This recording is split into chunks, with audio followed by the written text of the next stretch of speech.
Ubwigomeke bwa Rugeyo na Rukura mu Gisaka. Ab'ibwami bitaga abagome bamaze kubijura mu gihugu, abarasa bo mu Gisaka batangira inzangano. Uwitwaga Gashugi ka Rugomwa na Rugambarara rwa Buhoma banganye na bene wabo bakajya babarega ubugome.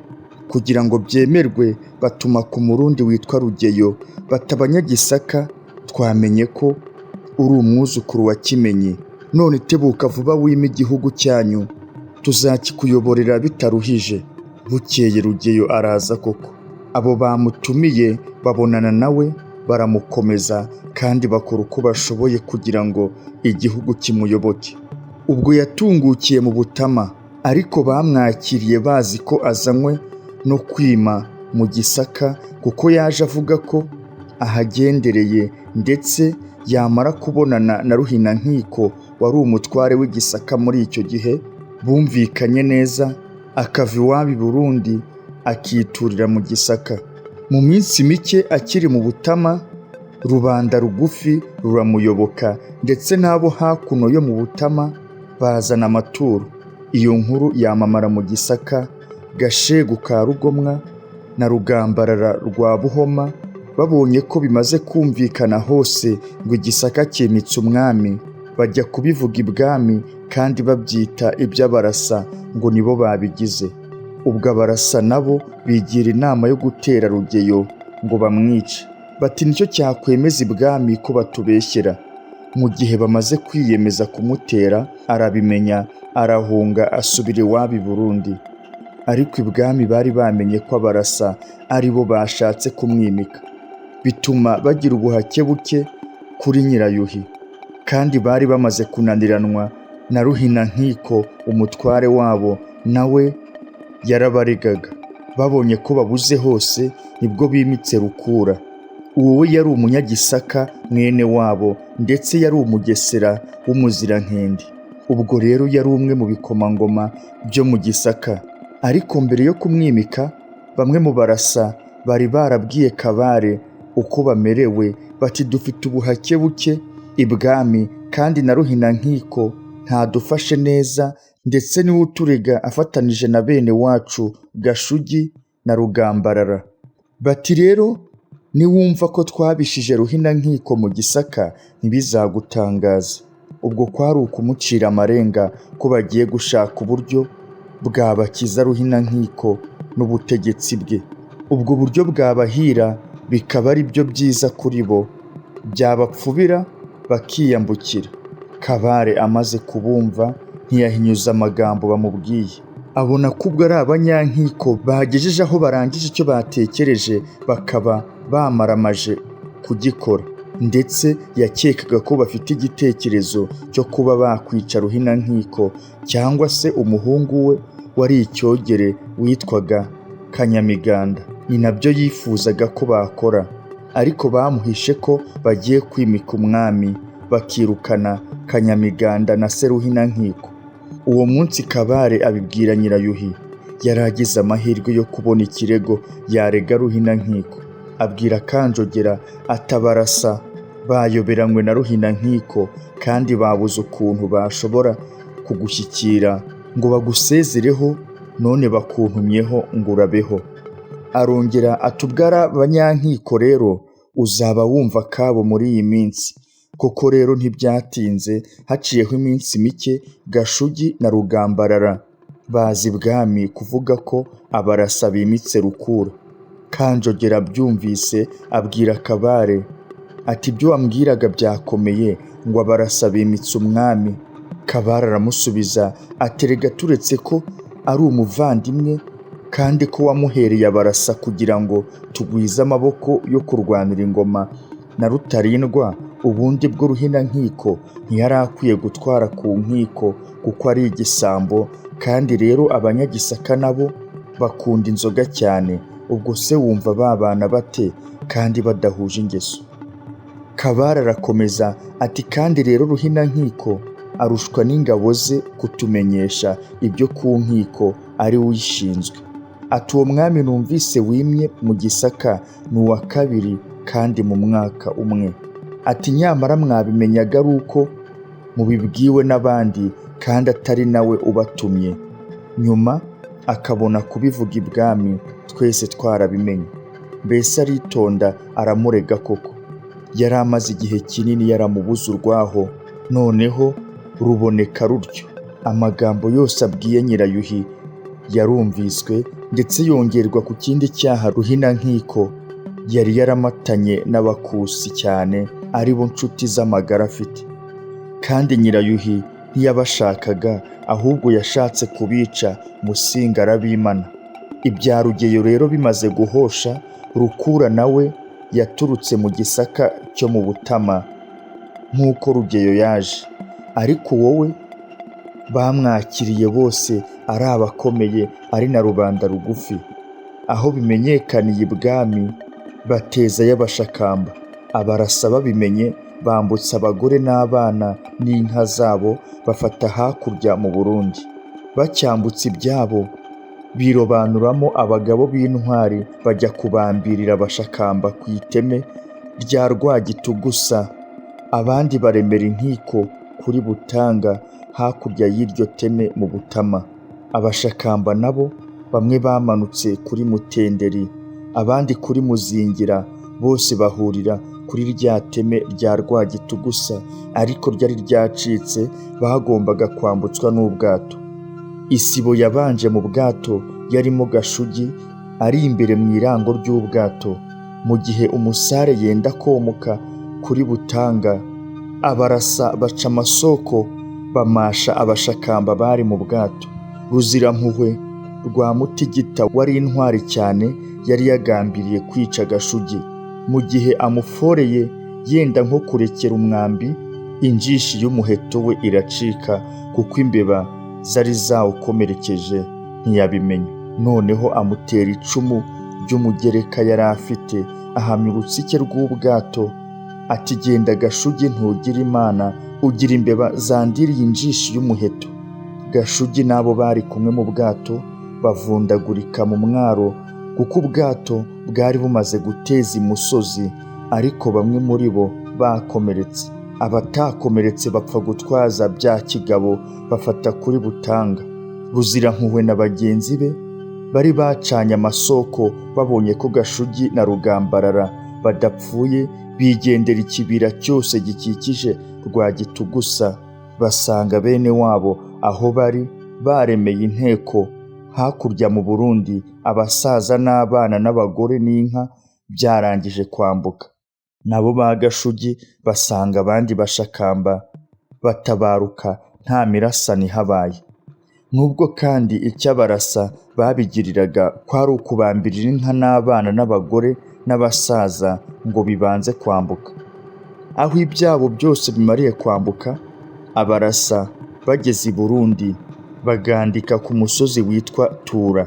Kuri Tura ho hari mu ishyamba, baca ingando, bubakira inka zabo ingo z'umuhiriko w'amahwa bya kinyeshyamba, bubaka n'ibiraro by'inyana.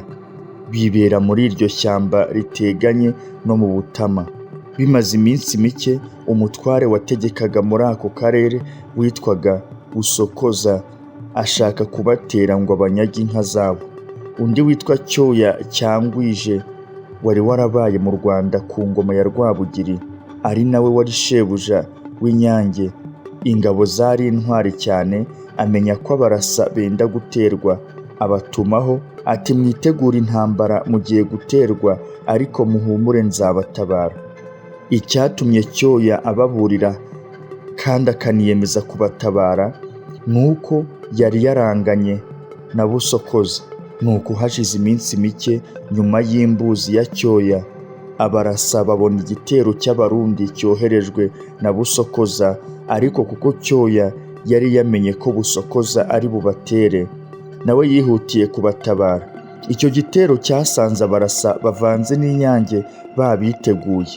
Rurambikana bararasana biracika, ariko abarasa n'Inyange baranesha, bica benshi mu ngabo za Busokoza zabateye. Abashakamba nabo baratabarutse, kandi batabarukanye ishema rishingiye gusa ko banesheje Rukura n'ingabo ze.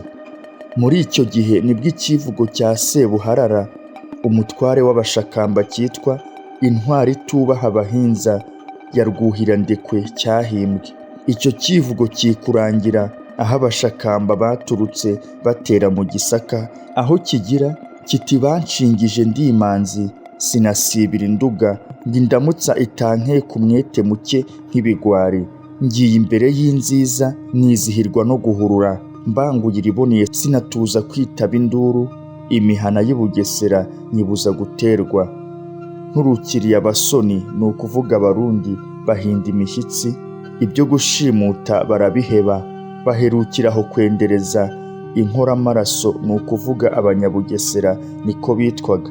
Sanze hakomeye Abakogoto ndahamenera, ishyamba ry'ubwiriri ndicamo inkora.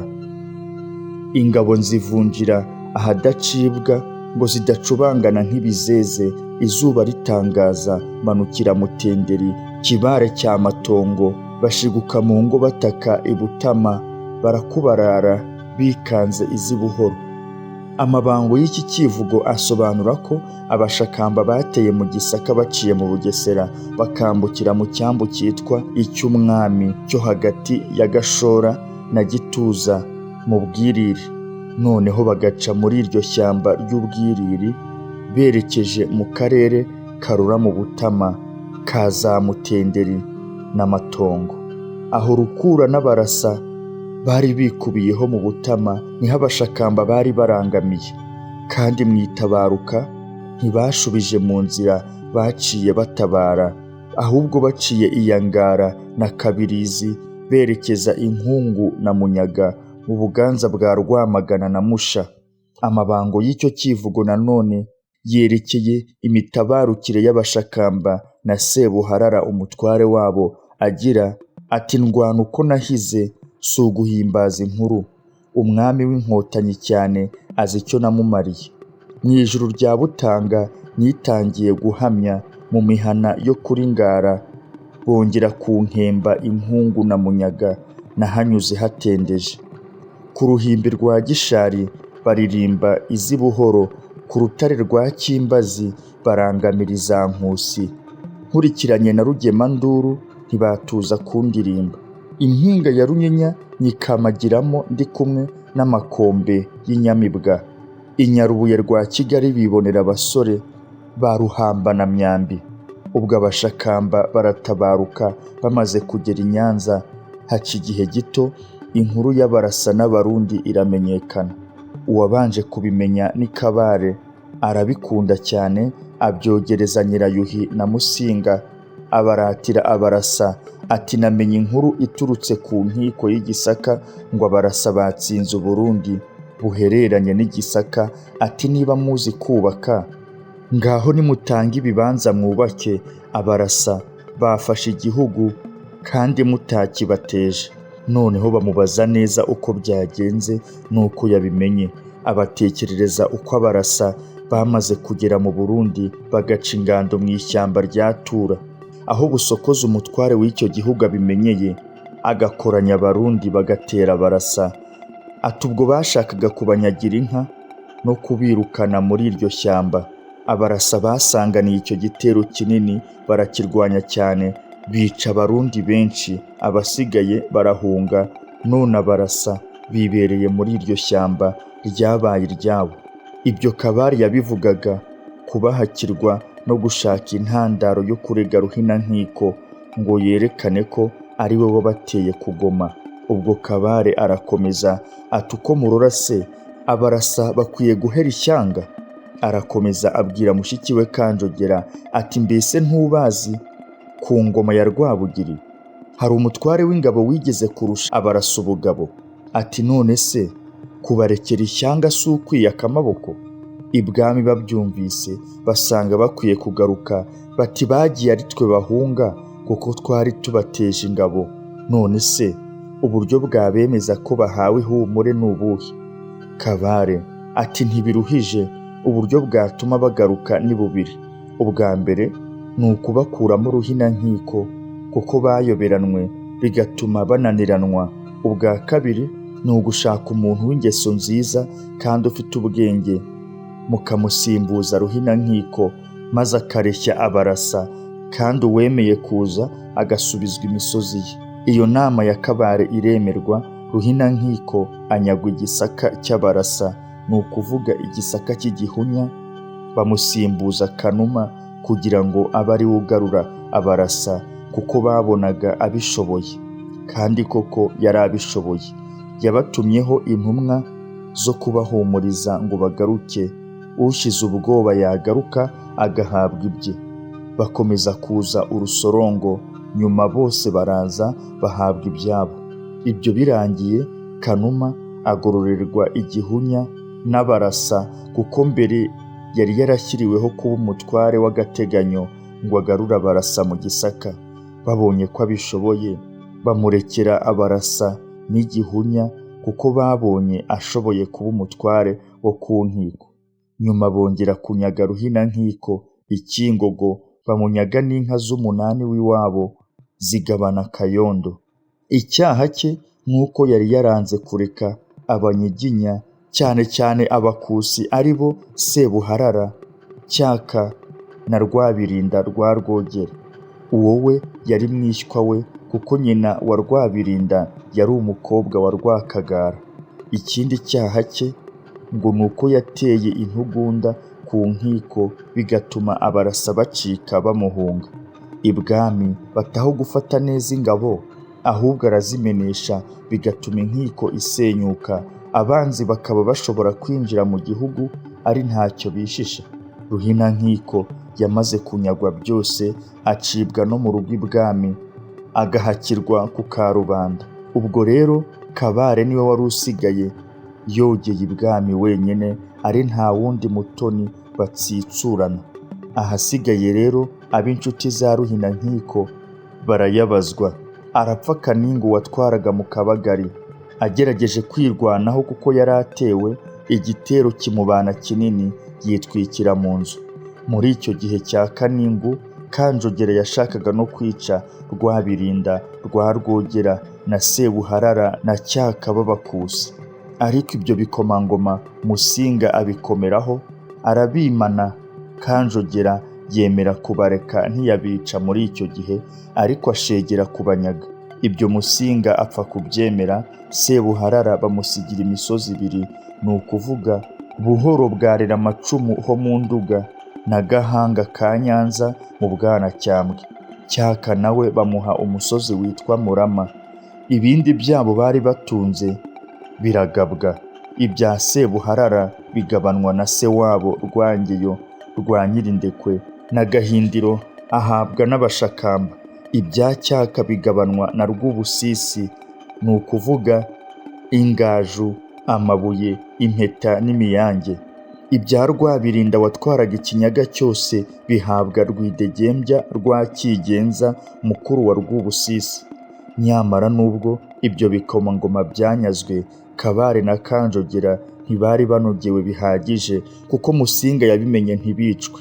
Ariko bakomeje gushaka impamvu yazatuma Musinga abegukaho, barayibura, bapfa kubyihorera ariko bababaye. Nyuma baje kugira amahirwe, Rwangampuhwe rwa Nkangura wari umutware w'inka zitwaga Ingabe, ababwira ko ashobora kubabonera icyaha Musinga yakwemera akabatanga nawe aho kubarwanaho. Rwangampuhwe yabanje kubaza Kabare ati, nimbicira Rwabirinda n'Abakusi muzampemba iki? Kabare ati, nzakugira ukomeze uko. Rwangampuhwe rero yari asanzwe ari inshuti y'Abakusi. Icyaha yabasize kandi kikabafata ni uko yabashutse. Yaragiye arababwira ati, mvuye ibwami kandi namenye ibyanyu neza. Uwabarwanagaho ni Musinga, none nyina na Kabare bamuganje. Ahasigaye inama nabagira ni uko mwacika hakiri kare. Barabyemera kuko bari bazi ko ari inshuti yabo. Noneho bagira amayeri yo gusezera ibwami, bavuga ko bagiye kuyoboka abatware bashya bari bagabanye ibyabo no kwerekana ibyo bari batunze. Bava ibwami biyemeje gucika, babibwira inshuti zabo, cyane cyane iz'Abashakamba. benshi muri bo bemera kubaherekeza.